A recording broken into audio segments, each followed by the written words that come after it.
हो, आपल्यावर गुन्हा दाखल झालेला आहे. मागे बऱ्याच वेळा चौकशी झाली, आपण जात होतात क्राईम ब्रँचला, पण आता गुन्हा दाखल झाला आहे. हां, मी ऐकलं तुमच्या माध्यमातून. सकाळचा फोन तुमचाच झाला. त्यामध्ये 8 वर्षानंतर बेकायदेशीर कृत्य केल्याचा ठपका ठेवत गुन्हा दाखल झाला आहे. पण राजकीय सूडभावनेतून हा गुन्हा दाखल झालेला आहे. पोलिसांवरती प्रचंड प्रशासनाचा दबाव होता, शासनाचा दबाव होता. त्या दबावापोटी हा गुन्हा दाखल झालेला आहे. पण त्यामध्ये जे इतर पक्षाचे कार्यकर्ते होते त्यांच्यावरती पण गुन्हा दाखल झाला का? त्यामध्ये किती लोक होते?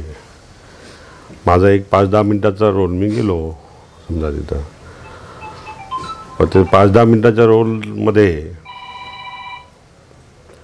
अमृत नोनी आर्थो प्लस, ये एक प्रूवन फॉर्मूला है। इसमें मौजूद नोनी फल के गुण और आयुर्वेदिक जड़ी बूटियां शरीर को जरूरी पोषक तत्व देने के साथ साथ हड्डियों और जोड़ों के घिसने, उनमें होने वाले सूजन और दर्द को रोकने में मदद करता है। दर्द मुक्त जीवन के लिए अमृत नोनी आर्थो प्लस।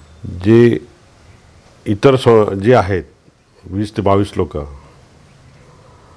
त्यांच्यावर पण गुन्हा दाखल होणं गरजेचं आहे. आम्ही केलं ते पाप आणि त्यांनी केलं ते पुण्य, अशा प्रकारची भावना शासनमध्ये काम करणाऱ्या सत्ताधारी पक्षाची आहे.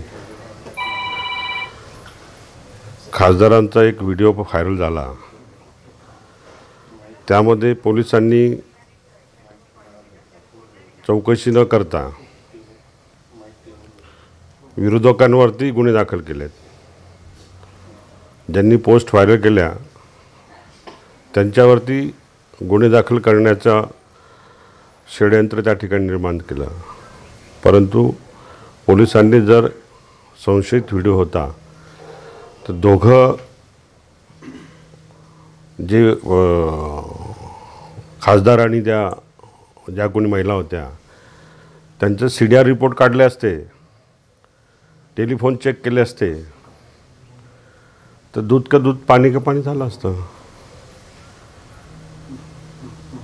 म्हणजे विरोधकांना दाबण्याचा प्रयत्न हा निश्चितपणाने निंदनीय आहे. 8 वर्षानंतर केलेली कारवाई ही निश्चितपणाने बेकायदेशीर आहे. तो न्यायालयीन लढा निश्चितपणाने देऊ आणि त्यातनं निश्चितपणाने सुखरूपपणे बाहेर पडू आम्ही. आता पुढची भूमिका काय असणार आहे? भूमिका गुन्हा दाखल झाला असं तर न्यायालयीन प्रोसेसमध्ये जावंच लागेल. न्यायालयीन प्रोसेस बाहेर पडणे त्यातमध्ये. फक्त दुःख एवढं आहे की शासकीय रेकॉर्ड जे असतं 6 वर्षानंतर डिस्ट्रॉय करायचं असतं. आता तर नवीन कायदा आला 3 वर्षानंतर डिस्ट्रॉय करायचा. परंतु हे 8 वर्षापूर्वीचा गुन्हा दाखल झाला, हे दुःख आहे. शासन एका बाजूला निर्णय घेते की 6 वर्षापेक्षा कुठलंही रेकॉर्ड ठेवून ते डिस्ट्रॉय करायचं. इन्कम टॅक्स असेल, सेल टॅक्स असेल, इतर शासकीय हे असतील. परंतु माझ्या बाबतीत जे घडलेलं आहे ते दोन्ही केसेसमध्ये 8 ते 10 वर्षापूर्वीच्या ज्या केसेस आहे त्यामध्ये रेकॉर्ड तयार करून बेकायदेशीरपणे गुन्हे दाखल होतात. याचं दुःख आहे. निश्चितपणे त्यामध्ये न्यायालयावरती विश्वास आहे. न्यायालयीन बाबीमध्ये आम्ही जिंकू.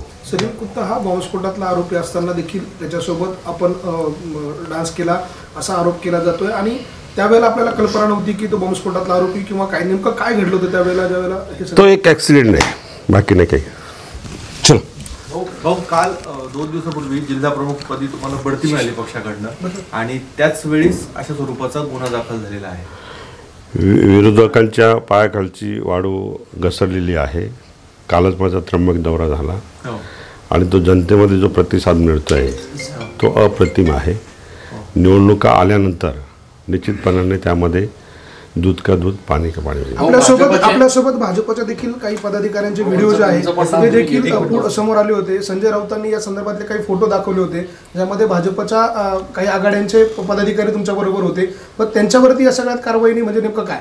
निश्चितपणाने तोच माझा प्रश्न आहे. आम्ही केलं ते पाप, त्यांनी केलं ते पुण्य.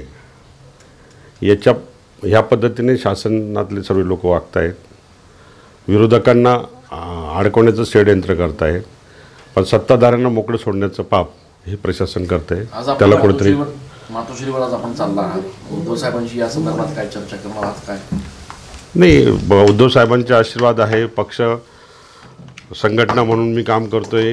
आदरणीय उद्धव साहेब आणि संजय राऊत साहेब हे भक्कमपणे माझ्या पाठीशी आहेत. आत्ताच मला फोन येऊन गेला आणि त्यांनी सांगितलं घाबरण्याचं कारण नाही, चिंता करण्याचं कारण नाही, आपण न्यायालयीन लढा लढू.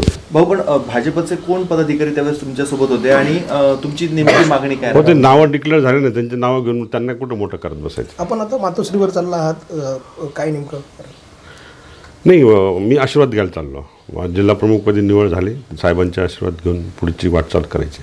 या गुन्ह्याच्या संदर्भात साहेबांकडे काही तक्रार, काही व्यथा? नाही, साहेबांना माहिती आहे की हाऊसमध्ये झालेला विषय, त्यावेळेस साहेब स्वतः तिथं होते. साहेबांना कल्पना आहे याबाबत. पक्ष आपल्या पाठीशी आहे? निश्चितपणाने भक्कमपणे पाठीशी आहे. आदरणीय उद्धव साहेब आणि राऊत साहेब सातत्याने विचारणा करतात आणि नाशिकबद्दल त्यांना प्रेम आहे. नाशिक बाबतीत जे घडलेलं आहे ते सर्व मोडून काढून एक शिवसेनेचा भगवा इथं फडकवायचा आहे.